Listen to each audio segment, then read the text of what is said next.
Xin chào các bạn, cảm ơn bạn đã đến với podcast ngày hôm nay của kênh YouTube Khoa học ứng dụng. Hôm nay kênh Khoa học ứng dụng sẽ chia sẻ với các bạn một cái podcast rất cần thiết đối với những bạn đang học trung học phổ thông, chuẩn bị bước vào kỳ thi đại học. Đó là 7 sai lầm phổ biến khi chọn nghề. Thưa các bạn, là để các bạn chọn được một nghề đúng thì trước hết chúng ta phải trả lời câu hỏi: tôi là ai? Tôi là ai không phải là tên, họ, tuổi của bản thân mỗi người, mà chính là tôi có những cái năng lực, sở trường, sở thích, có những đam mê gì, và đâu là tố chất, đâu là những cái điều cơ bản của con người tôi. Và đó cũng chính là cái cốt lõi quan trọng nhất của mỗi người. Khi chúng ta xác định được tôi là ai thì nó sẽ giúp cho chúng ta lựa chọn được một nghề nghiệp phù hợp với năng lực sở trường của chúng ta. Nhiều người không xác định được tôi là ai, cho nên không thể lựa chọn được một nghề phù hợp với bản thân mình. Và điều này ảnh hưởng rất lớn đến sự thành công của các bạn trong tương lai. Chính vì những lý do đó mà trong video này thì Khoa học ứng dụng sẽ chia sẻ với các bạn những cái sai lầm phổ biến khi chúng ta lựa chọn nghề nghiệp. Hy vọng video sẽ giúp các bạn lựa chọn được những nghề nghiệp phù hợp với năng lực, sở trường của mình và thành công trong nghề nghiệp đó. Thưa các bạn, là chúng ta có 7 sai lầm phổ biến khi chọn ngành, chọn nghề mà các bạn học sinh trung học phổ thông cần lưu ý. Thứ nhất là chọn nghề vì danh tiếng của trường đại học cao đẳng. Thứ hai là chọn nghề do cha mẹ áp đặt. Thứ ba là chọn nghề do người khác rủ rê, xúi giục. Thứ tư là chọn nghề hot, ngành hot. Thứ năm là chọn nghề vì nghe bảo nghề đó lương cao. Thứ sáu, chọn nghề do sĩ diện, do nghề đó nghe sang mồm. Thứ bảy là chọn nghề giống với người thân, bạn bè, người yêu. Như vậy rõ ràng là chúng ta có 7 cái sai lầm phổ biến trong chọn nghề.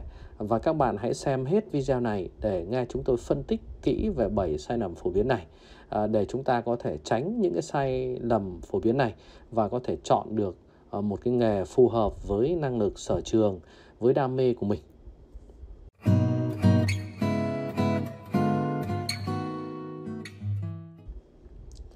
Thứ nhất, chọn nghề vì danh tiếng của trường đại học cao đẳng. Chọn nghề vì danh tiếng hay chọn nghề hot là một vấn đề đang trở nên rất thu hút đối với các bạn học sinh trung học phổ thông, đặc biệt là các bạn học sinh cuối cấp. Hiện nay thì có một thực tế, đó là những người có trình độ đại học cao đẳng trở lên thì có cái tỷ lệ thất nghiệp cao, và xu hướng này đang ngày càng tăng lên. Trong khi đó thì các cái nhóm trình độ chuyên môn kỹ thuật khác thì đều duy trì cái tỷ lệ thất nghiệp khá thấp, và cái nhóm này có xu hướng thất nghiệp giảm dần. Thì các chuyên gia của ngành giáo dục và đào tạo cho rằng vấn đề quan trọng nhất hiện nay với học sinh và các bậc phụ huynh không phải là tốt nghiệp trung học phổ thông rồi cố gắng bằng mọi giá để thi được một tấm bằng đại học, mà vấn đề đặt ra ở đây là học trường nào để sau khi tốt nghiệp có thể tìm được một việc làm phù hợp và có thu nhập cho bản thân và gia đình. Tuy nhiên trên thực tế thì đa số các bạn học sinh ít có cái khả năng tự định hướng việc làm và chấp nhận những cái công việc không biết có phù hợp với mình hay không. Nhiều học sinh trung học phổ thông đến năm lớp 12 thì mới vội mở cuốn tư vấn tuyển sinh ra để giúp mình tư vấn lựa chọn một nghề phù hợp, chọn lựa đưa ra các cái quyết định vì trường đó đẹp, vì trường đó danh tiếng, đang nằm trong top đầu, vân vân. Thì theo đó thì cái việc lựa chọn của các bạn là các bạn chọn trường chứ không phải là chọn nghề. Và điều này nó dẫn tới một cái thực trạng, đó là không ít sinh viên đã bỏ học giữa chừng để chuyển đổi hoặc là thi học sang trường khác vì không phù hợp, vì thấy cái ngành nghề mình đang được đào tạo không phù hợp với năng lực, sở trường, tính cách của bản thân. Đây cũng là cái lý do mà việc tư vấn hướng nghiệp là hoạt động quan trọng cần được đẩy mạnh hơn nữa ở các trường trung học phổ thông. Cái sai lầm thứ hai đó là chọn nghề do cha mẹ áp đặt. Đây có lẽ là một trong những sai lầm phổ biến nhất của các bậc phụ huynh khi giúp con chọn nghề. Bởi lẽ mỗi người đều có một năng lực, một sở thích, một năng khiếu, một đam mê riêng và không ai giống ai cả. Việc cha mẹ mong muốn, yêu cầu các con theo ngành nghề nào chưa hẳn đó đã phù hợp với ngành nghề đó. Và nếu bạn không phân tích kỹ, không tìm hiểu kỹ năng lực và sở thích, sở trường của mình mà theo sự áp đặt, sắp đặt của người khác thì sẽ dẫn đến những sai lầm rất đáng tiếc sau này. Việc làm này thì của cha mẹ vô hình dung là đẩy con em mình vào vô số những cái khó khăn, những cái áp lực trong học hành, không có hứng thú trong việc học. Thậm chí có những em đi học với suy nghĩ học cho bố mẹ nên học không đến nơi đến chốn. Và vì thế trong quá trình hướng nghiệp, cha mẹ nên đóng vai trò là người bạn, là người tư vấn để con mình tham khảo ý kiến. Hơn ai hết, các em biết rõ về năng lực sở trường của mình nên để cho con em mình quyết định và lựa chọn ngành học phù hợp. Các bậc phụ huynh một mặt thì không nên bắt buộc con chọn nghề theo cái mong muốn, nguyện vọng của mình. Mặt khác cũng không nên chọn nghề theo lời rủ rê của bạn bè hoặc sự tác động bởi các ngôi sao, các thần tượng. Thứ ba là sai lầm chọn nghề do người khác rủ rê, xúi giục. Một số bạn thì chọn nghề theo tiếng gọi của đồng đội, tức là theo nhóm bạn bè, chọn theo phong trào, chọn theo nhóm. Thấy bạn bè đăng ký ngành đó nhiều thì đăng ký theo cho vui. Cái kiểu lựa chọn này đó chính là cái kiểu lựa chọn theo tâm lý đám đông. Thậm chí là có bạn chọn nghề do người yêu xúi giục.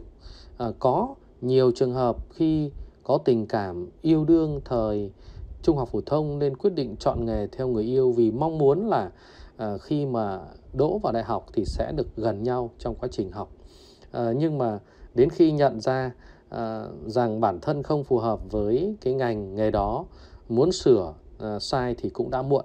Do đó, chúng tôi khuyên các bạn trẻ đừng bao giờ để cho người khác quyết định cái năng lực, sở thích cũng như đam mê của bạn, mà hãy tự đưa ra các quyết định cho tương lai của chính các bạn. Thứ tư là chọn nghề hot. Một số bạn trẻ chỉ nhìn vào cái vẻ hào nhoáng bề ngoài của nghề mà thích thú lựa chọn nghề không phù hợp với năng lực, sở trường của mình. Mọi người thì thường chỉ thấy vẻ bề ngoài hào nhoáng bên ngoài của nghề đó, ví dụ như những nghề diễn viên, nghề MC, mà không thấy được những cái khoảng tối, cái sự vất vả của nghề. Vì vậy các bạn trẻ nên nhớ rằng không có nghề nào toàn hot hay là cool cả, mà hot hay cool hay là không hot là do chính những con người, do cái người làm nghề đó tạo nên mà thôi. Mình trở thành người hot nhất trong nghề bình thường còn hơn là mình trở thành một người bình thường trong một nghề hot. Thực tế cũng cho thấy là có một số nghề hiện tại đang hot nhưng trong vài năm tới nghề đó chưa chắc nó còn hot như hiện tại. Thứ năm, chọn nghề vì nghe bảo nghề đó lương cao. Có một cái hiện tượng đó là nhiều bạn trẻ cho rằng là nghề nào có lương cao, có thu nhập cao, nhu cầu thị trường lao động cao là ngành nghề hấp dẫn. Và điều này hoàn toàn đúng, bởi lẽ là ngành nghề có thu nhập cao, nhu cầu cao chưa hẳn đã thi vào được, hoặc là có thi vào được nhưng lại không học được và phải đứt gánh giữa đường. Ngành mà bạn học được nhưng chưa chắc ra cuộc sống đã làm được, vì có thể mình không phù hợp với ngành nghề này, hoặc lúc mình ra trường ngành nghề đó không còn nhu cầu cao nữa. Chính vì vậy mà các bạn cần lưu ý, lương là yếu tố quan trọng nhưng không phải là nhân tố duy nhất để bạn quan tâm khi lựa chọn nghề nghiệp. Nhiều tài liệu khảo sát gần đây cho thấy tiền không phải là nhân tố chính đem lại cảm giác thoải mái trong công việc cho nhân viên. Rất nhiều người quan tâm đến bản chất công việc mà họ làm chứ không phải lương. Tất nhiên, bạn cũng nên cân nhắc về vấn đề lương bổng, bởi vì nhiều khi nhiều vấn đề khác như là giá trị nghề nghiệp, môi trường làm việc, khả năng thăng tiến vân vân. Trong quá trình lựa chọn nghề nghiệp thì các bạn cũng nên xem xét thêm những yếu tố này. Thứ 6 là chọn nghề do sĩ diện, do nghề đó nghe sang mồm. Trong cuộc sống đời thường thì có rất nhiều người thành công với nghề của họ và kiếm được nhiều tiền. Ví dụ như những ca sĩ, những diễn viên, những bác sĩ nổi tiếng. Từ đó thì mong muốn của bản thân sẽ đi theo những ngành nghề đó để có được sự nổi tiếng, để kiếm được nhiều tiền và được nhiều người biết đến là một cái mong muốn rất là chính đáng của các bạn. Nhưng các bạn học sinh đâu biết rằng để có thể trở thành một ca sĩ, một diễn viên nổi tiếng, một bác sĩ giỏi thì những người đó đã phải luyện tập rất nhiều, đã phải gian khổ vất vả. Họ phải thậm chí là họ phải có cả năng khiếu chứ không phải muốn theo cái nghề đó là có được thành công. Ví dụ để trở thành bác sĩ thì bạn phải trải qua một quá trình lâu dài trên trường đại học, cũng như bỏ ra rất là nhiều thời gian cho việc học một cách nghiêm túc để có những kiến thức chữa trị cho người bệnh. Ngày thì học tập ở trên trường, lớp, tối thì trực ở bệnh viện. Có khi thứ Bảy, Chủ nhật cũng phải đi làm, phải đi trực cả ngày. Mọi sự thành công của họ đều là cái kết quả của cả một quá trình rèn luyện gian nan, vất vả chứ không hề đơn giản như các bạn đang mơ mộng. Vậy nên hãy suy nghĩ thật kỹ trước khi lựa chọn các cái ngành nghề phù hợp với mình. Các bạn cũng cần nhớ rằng đừng bao giờ chỉ thấy cái sự hào quang nghề nghiệp mà nên nhớ luôn có những điểm lặng, những rủi ro trong nghề nghiệp. Chẳng hạn nghề phát thanh viên truyền hình có hào quang đó nhưng chỉ cần nói nhầm một câu có thể bị cấm lên hình 3 năm, hoặc chỉ một tai nạn nghề nghiệp nhỏ trong sự nghiệp của mình thì có thể cái sự nghiệp của mình đã không còn nữa. Cái sai lầm thứ 7 đó là chọn nghề giống người thân bạn bè. Bạn có thể thấy bạn bè hoặc người thân của mình hạnh phúc và thành đạt với nghề họ chọn thì không có gì đảm bảo. Tuy nhiên không có gì đảm bảo chắc chắn rằng bạn cũng sẽ thành công trong nghề đó. Bởi vì mỗi người có một cái năng lực, một cái sở thích và một sở trường khác nhau, phù hợp với công việc khác nhau. Và bạn đừng nghĩ rằng nếu một người thân của bạn thành công trong nghề kế toán chẳng hạn thì bạn cũng có thể trở thành một kế toán giỏi. Bạn có thể lắng nghe lời khuyên của họ nhưng đừng áp dụng một cách máy móc. Hãy quan tâm đến những lĩnh vực mà bạn yêu thích và bạn có thể làm tốt chứ đừng bắt chước một cách máy móc. Thưa các bạn, trên đây là 7 cái sai lầm cơ bản khi chọn nghề của các bạn trẻ.